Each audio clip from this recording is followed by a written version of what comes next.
everybody, good morning. Paperboy Trucker back on the road with you. Well, it's Thursday morning, about 6:05 a.m. Central Time now. Let's see, where were we last? I really don't remember. But I stopped last night at a pilot there about, I don't know, maybe 20 miles east of Terre Haute in Indiana, still in Eastern Time, and then left out this morning pretty early. It was right at 5 a.m. Eastern Time. So I've been on the road a couple of hours. Just stopped back there in Effingham at the Flying J, fueled up. And we're about 75 miles from our customer in Granite City, Illinois, which is just on the Illinois side of St. Louis. Got this one big coil I picked up yesterday in Butler, Indiana. That's Steel Dynamics. And the cool thing about this trip is, you know, I'm going to get to the customer probably about 7:15, 7:30, and hopefully we'll get unloaded fairly quickly. My experience at this customer, which is called Pre-Coat Metals, is, you know, the earlier you get there, the better. Because Maverick's already sent me my next order, which is picking up a load there also and taking it over to Lowell, Arkansas, which is in northwest Arkansas. So hopefully, you know, I can get this unloaded, get reloaded, drive across Missouri. They don't have overnight parking at this customer, but I should be able to get real close, you know, within I don't know, an hour or so.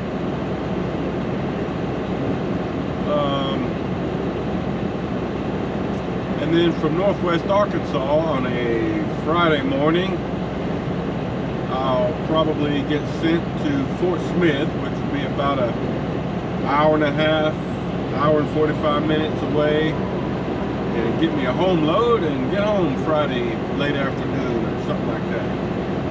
That's what it's looking like.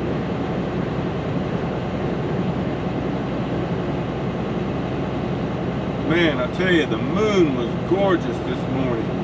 It's already dipped down below the horizon at this point, but it was up, I mean, just right in front of me for a long time, kind of low in the sky, full moon, and then it finally dipped down below the horizon a little while ago.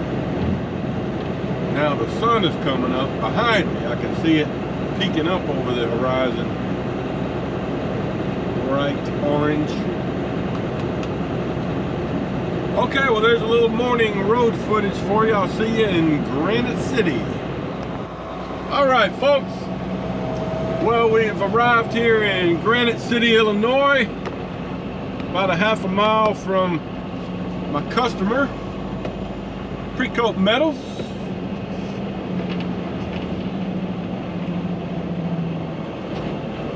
Hopefully we'll be getting in there before they get real busy. Now, I was just here a couple of weeks ago.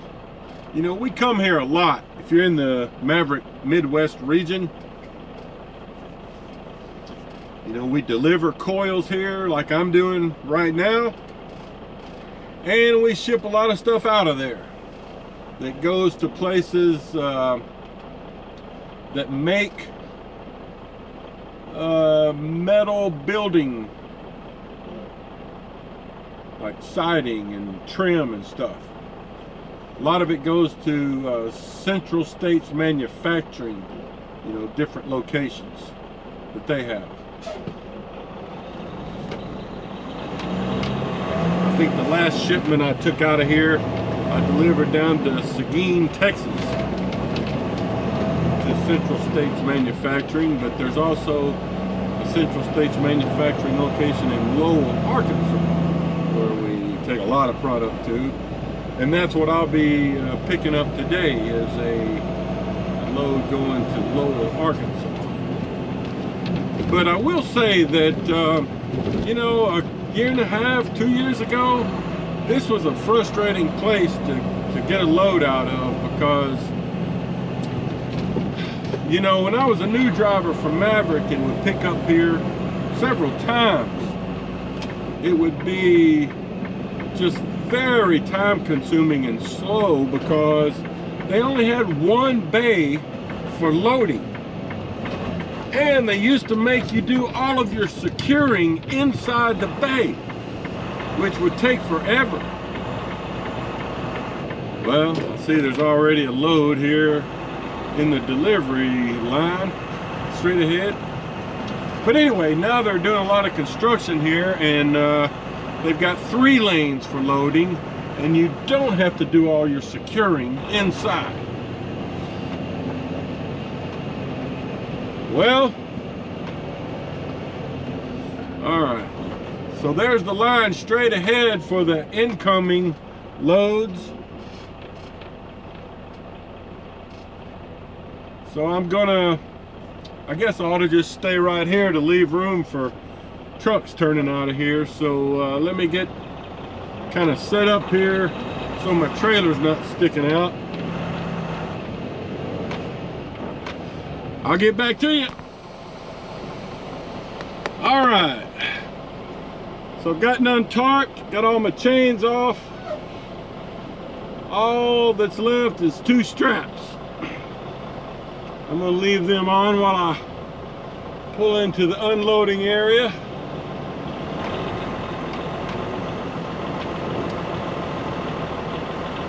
So it looks like the way they're doing this now is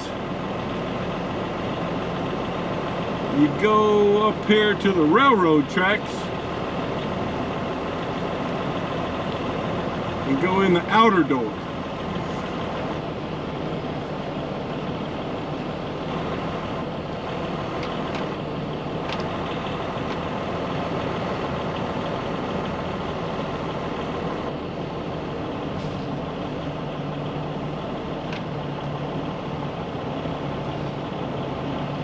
There's been a steady stream of trucks coming in here to get unloaded. There's 2 behind me now, but they're moving pretty fast.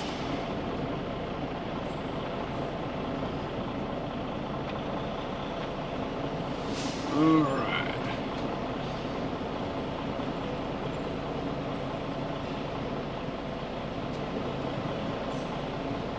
All right, I'll be next in the unloading bay once this guy gets out of there.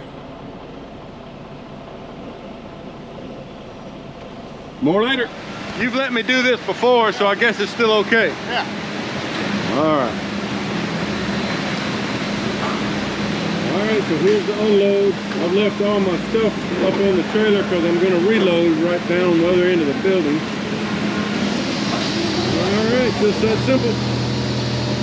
Thanks, Kyle. Have a good one.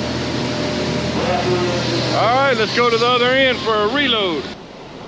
Okay, well, even though there was a line of mini trucks, it's a pretty quick unload there. So now what we have to do is just swing around the back side of the building. Hopefully we can get reloaded that quick. The reloading is much slower. But I'll give you a look of this. I should be able to get in pretty quick though, because there does not appear to be a line of trucks waiting to get in for loading yet.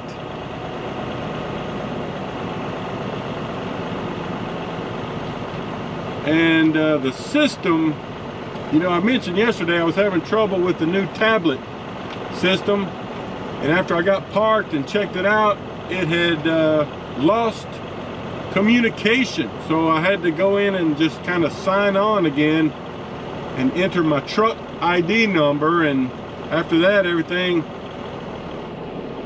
was okay. But the problem with now is that since they had already sent me a job getting the load out of here, it went directly to that when I arrived and kind of skipped over the fact that I needed to get unloaded. So I had to just email the information into my fleet manager. Alright, let me see what this fella here is doing. If he's just sitting here getting his stuff together for a minute, or if he's going to be getting a reload. Get back to you. Okay, so that guy that was parked in front of me was just kind of getting organized, and he is not loading here, so he took off. So I'm just going to pull up here to close to the entrance for the loading area and go check in.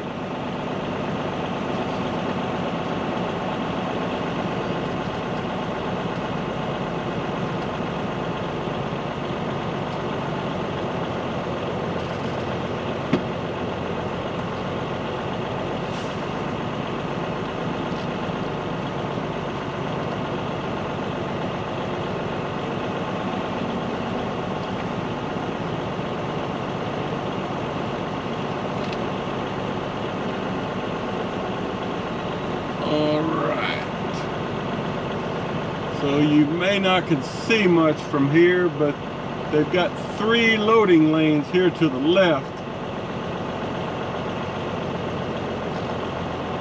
I'm just going to stop right here for now and go check in. Okay guys, got loaded.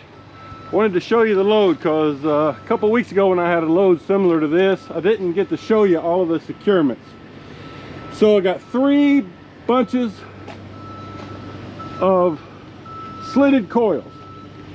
So they told me to set up for 16 feet of shotgun coils.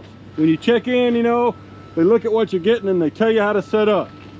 So I got 2 8-foot bevel timbers on each side and a whole bunch of coil racks. 1, 2, 3, 4, 5, 6, 7, 8, 10 coil racks.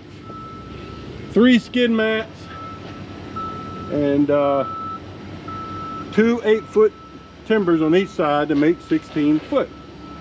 All right, so this front section has 2 coils. Each section has a cross chain in the, you know, going through the eye of the coil, and a strap over each coil. And as you can see, I've got padded, you know, coil pads up there under the strap. I didn't do that on the last load from here, but you're supposed to. That's the way Maverick trains you. So you can see, you know, cross chain through the eye, strap over each coil. The middle section and the rear section both have 3 coils. All right, and then let me show you from the other side where the sun's not in your eyes so much. And then I'll climb up on the trailer and show you something. So that's a look from out here. Now, one thing on the last load I had from here, similar to this, I did not show you these 2-inch straps. Give me a second. So this is how a trainer, when I picked up a load here once as a new driver, showed me how to do these 12 o'clock straps. So I've got 2 2-inch straps up here. One that goes around the middle section and the front section, and one that goes around the middle section and the rear section. See, and they just hook into each other. And then, you know, got them tightened right there, and just extra strap just thrown in there. All right, so there's a look through there, disregarding the extra strap. That's how it looks. Padded edge protectors, #1 hookups everywhere, like that. So what I'm going to do now is put 2 canvas tarps over it, and I should be able to cover it with 1 4-foot steel tarp. So let me get to work. All right, guys, let me show you the finished product before I hit the road. Got it tarped with one 4-foot drop tarp. Got 2 canvas tarps under it. Worked out pretty good. So there we go. I got to walk in right over there and get my final shipping documents and head out that way. See you down the road. All right, folks, a little update from the road for you. I left Granite City, Illinois. Oh gosh, how long have I been driving? A couple of hours maybe? GPS says I've still got a little less than 4 hours to go to get to my customer, but I just found out I don't have to get there today. You know, it's when they sent me this order, they kind of left it open, you know, like there's a delivery window from like 8 a.m. to, I don't know, whatever, 3 p.m., something like that. But I know that this customer sets appointments.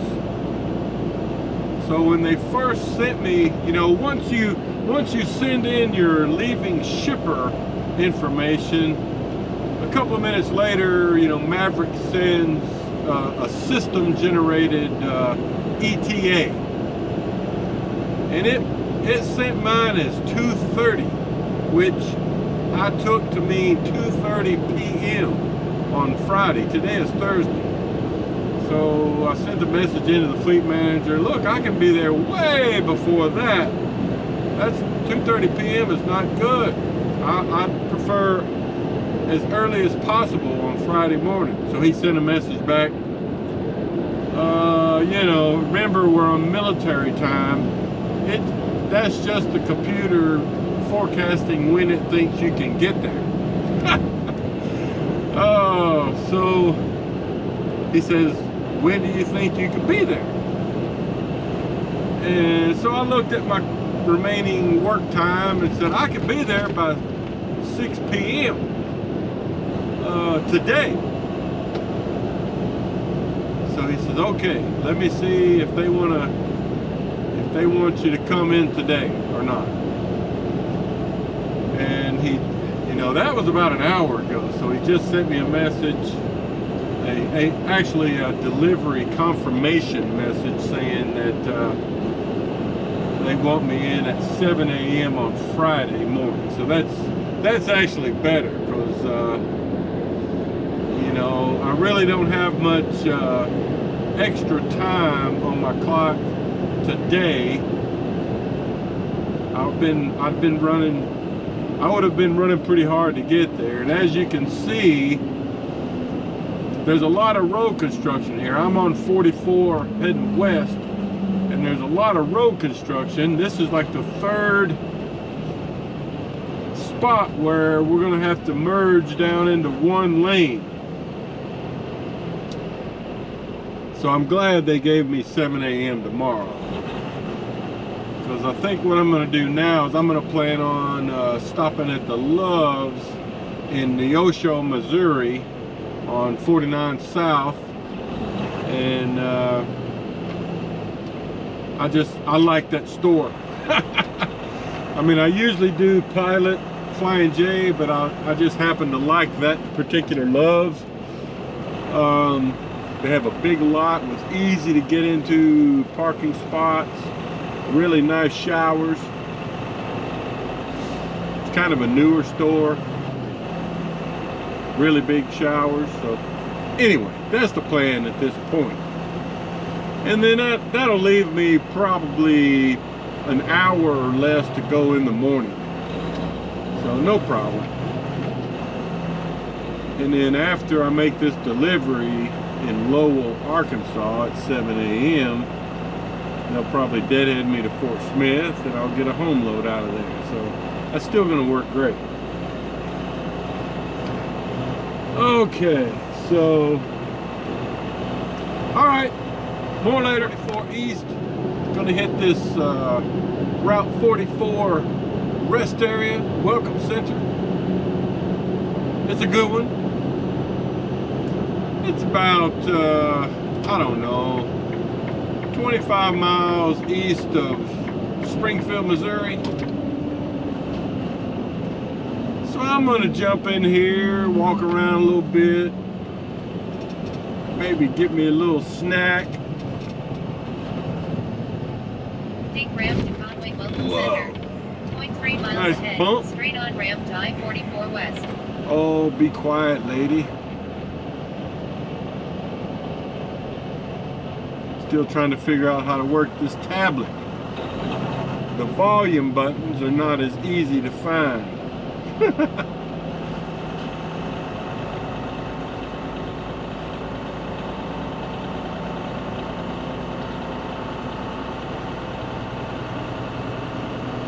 Oh boy.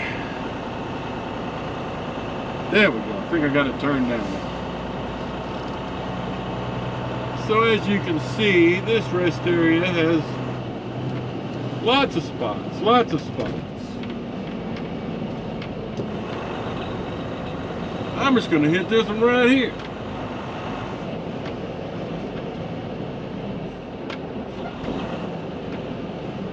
All right.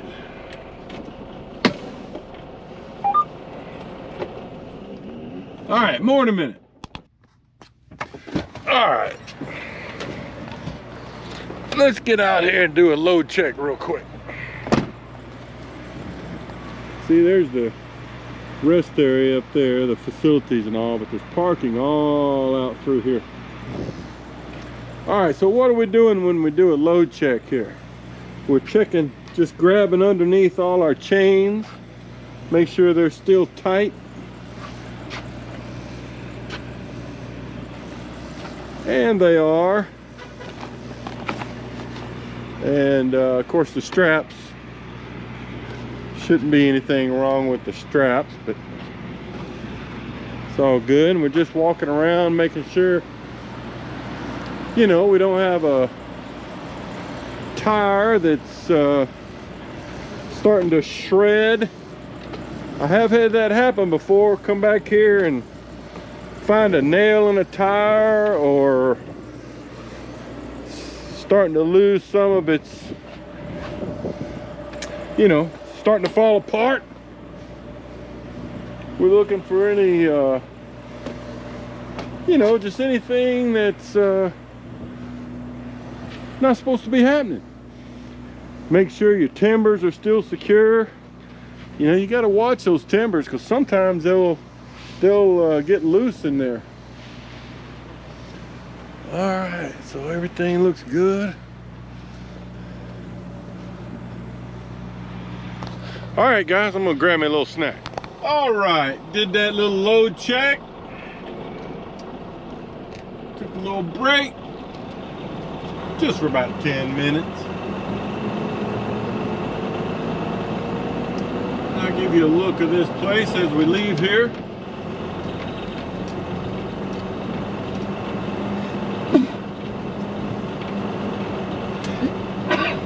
Woo, excuse me.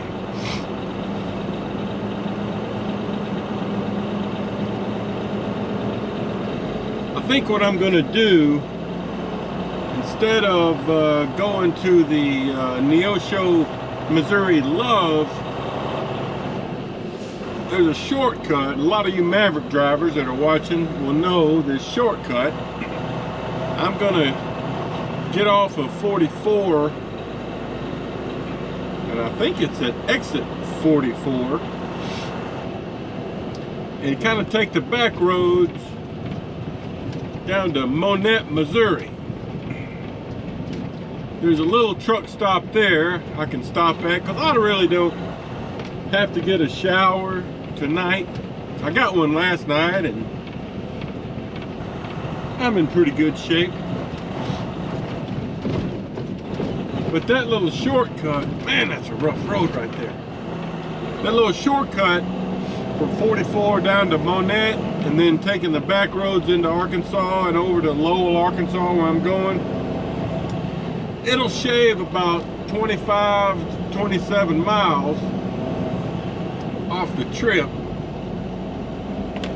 And since this trip, you know, from Granite City to Lowell is only about 326 miles anyway, that 25-mile savings off the mileage will help out, you know.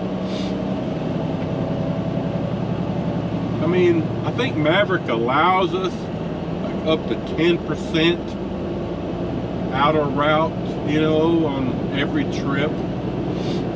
But this is just an easy opportunity to shave about 25 miles off of this trip, and I'll still have a place to park that's about the same distance as, you know, Neosho loves. So that's what I'm going to do.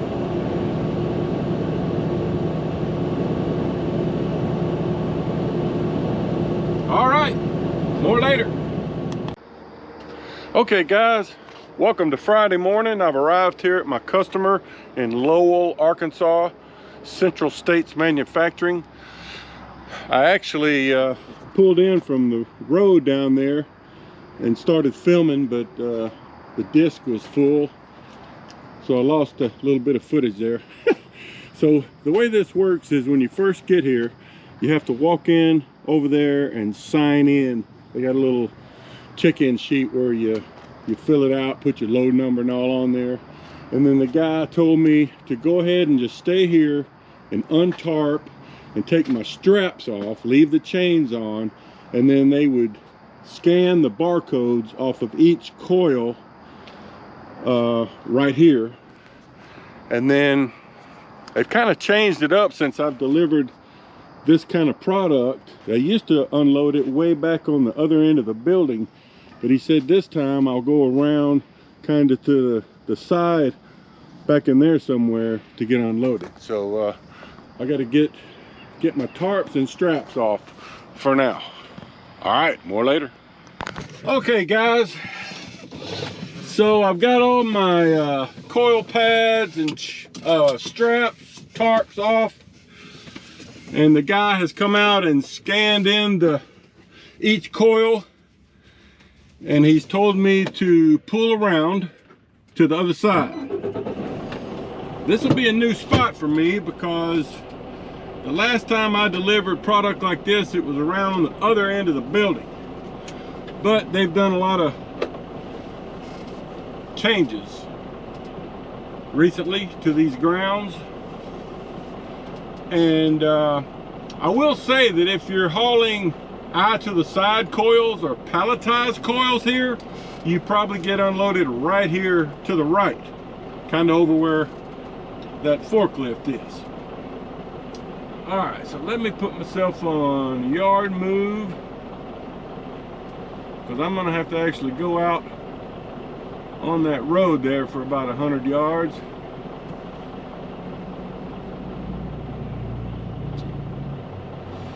Okay.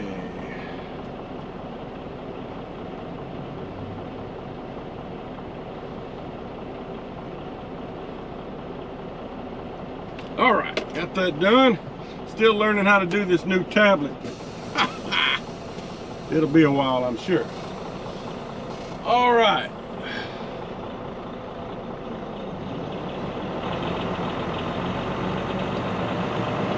You know, I just realized as I was taking my straps and tarps and all off, I was supposed to put a trip chain on the front of that load, you know, the front section of coils, and I didn't. So shame on me. I mean, when you see, you'll see other haulers picking up loads like this, and they won't put any of those 12 o'clock straps through the tops of the coils, or probably not a trip chain. That's just kind of how Maverick has us do it, just extra securement. All right.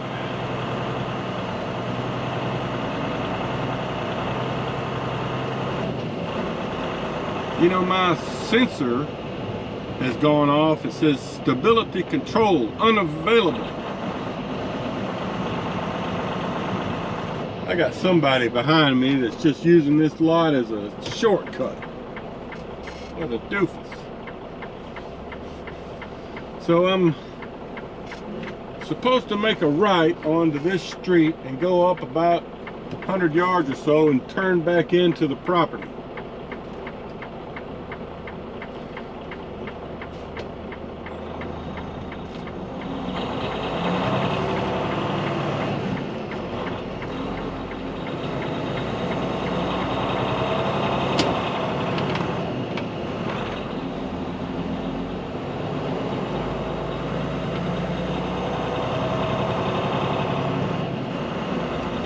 You can see maybe the backside of this building now.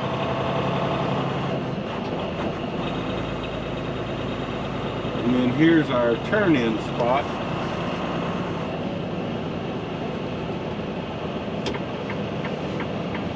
He said the door I'm looking for is not numbered or anything, so I don't really know exactly what I'm looking for.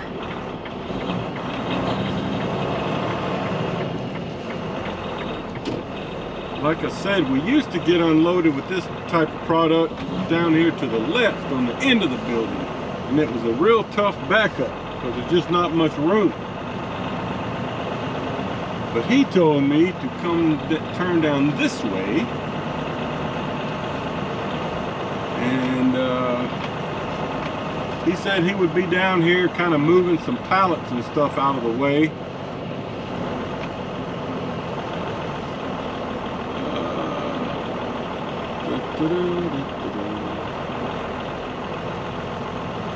Just giving you a look.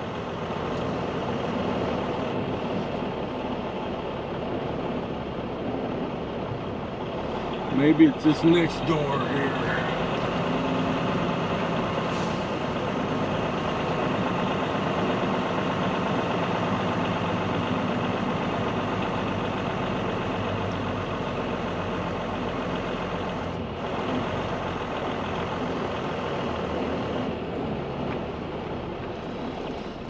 Well, let's see. Yeah, that's it. Okay. All right, I see my guy. Let me get backed up in here. Okay, guys, giving you a quick shot of the unload here. We've already got the back section off. You can see the cradle here. There's where the two timbers meet. Just giving you a look at the setup there. So we still got about half the load to get off. So there's a look at the cradle, skid mat, coil rack, timbers. Already got my chains and padded edge protectors put back up on my pads right here. Because what I'll do is when he gets me unloaded, I'll take my coil rack and put them down in here and then put my rubber mat down on top of them. So, all right, that's how it works. All right, everybody, I've got all my timbers put away. Made me a fresh cup of coffee. Took them about 5 minutes after I sent in my empty call to send me a deadhead order to Fort Smith, as expected. So that's what we're gonna do. It's an hour-and-a-half drive from here to Fort Smith. It's about 7:40 in the morning, so that little trip worked out well. In case you're wondering also, you know, your work order when you come here says no overnight parking, but they do have some room around here. So I asked the guy and he said that no, they don't have overnight parking. Although there was a truck here, not a Maverick truck. There was a truck, he said, that parked over there. In fact, it was that white truck that I pulled up to when I was getting ready to back up. I don't remember if I showed that to y'all, but he has a 7 o'clock loading appointment, supposedly. And so he was parked there. He's still parked there, so I don't know if he's overslept or if he's already gotten loaded and just taking a break. But anyway, he was parked there. So if you do try to park here, you're kind of doing it at your own risk. They don't want you parking here is the gist. All right, see you in Fort Smith.